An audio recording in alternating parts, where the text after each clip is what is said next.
আসসালামু আলাইকুম নাজুল ভাই, কি অবস্থা আছেন? ভালো, কি খায় খবর? এই আপনার ইঞ্জিন খুলিয়া লাইছে বুঝছেন।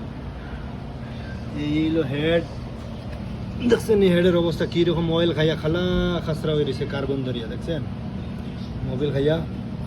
এই যে এগুলো মোবিল খাইয়া দেখছেন, ফ্লাগ সেলাগুলো সব কার্বন ধরিয়া লাইছে। এই হলো সিলিন্ডার, সিলিন্ডারও খাইছে। এই যে হালকা হালকা দেখা যার দেখছেন, এইগুলো খাওয়া পিস্টন রিং বদলি করতে হইব। দিনটারে আইয়া কাজ ধরবো একটু পরে।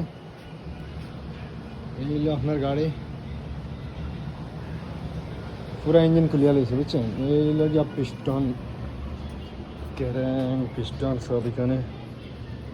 পিস্টন খাওয়া গসিয়া খাইছে, সাইড মারতেছে দেখছেন। এই যে এইগুলো খাইছে একটু। ওকে, এই হলো ক্যারেং, ক্যারেং লেদে দিয়ে চেক করামু ক্যারেঙ্গের কি অবস্থা। মোটামুটি ভালো দেখা যায়। ওকে, আল্লাহ হাফিজ, আসসালামু আলাইকুম।